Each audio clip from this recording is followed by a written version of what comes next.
If somebody says, do you believe in evolution? I say, well, what do you mean? Well, you know, evolution. No, which one are you talking about? There are 6 meanings to the word. Are you talking about cosmic evolution, the origin of time, space, matter? I don't believe in that, with the Big Bang. We'll talk about that in a minute. Are we talking about chemical evolution? Because according to the Big Bang theory, the Big Bang, you know, produced hydrogen and maybe some helium. Well, then how did we get all these other elements? Do you want me to believe uranium evolved from hydrogen? They'll say, well, yeah, fusion. You have fusion in stars. Yeah, but you can't fuse past iron very well. Number 2, you got a chicken and an egg problem here because you have to have the stars to make the elements and the elements to make the stars. Which one came first?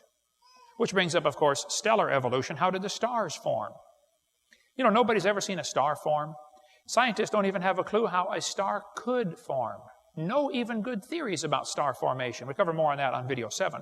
But we see stars blow up all the time. It's called a nova or a supernova if it's a big one. That happens all the time. But we never see one form. And yet there's enough stars out there that we know about that everybody on planet Earth, every single individual, can personally own 11 trillion stars to yourself. Those are the ones we know about. We don't know about the ones that we don't know about. Fourthly, there's going to have to be organic evolution. Life has to get started from non-living material. Nobody has a clue how that could happen. Then we're going to have what's called macroevolution. That's where an animal changes to a different kind of animal. Did you know nobody has ever seen a dog produce a non-dog? Never. You may get a big dog or a little dog, but you're going to get a dog every time. And it could be that the dog, the wolf, and the coyote had a common ancestor. I wouldn't argue about that. They probably did.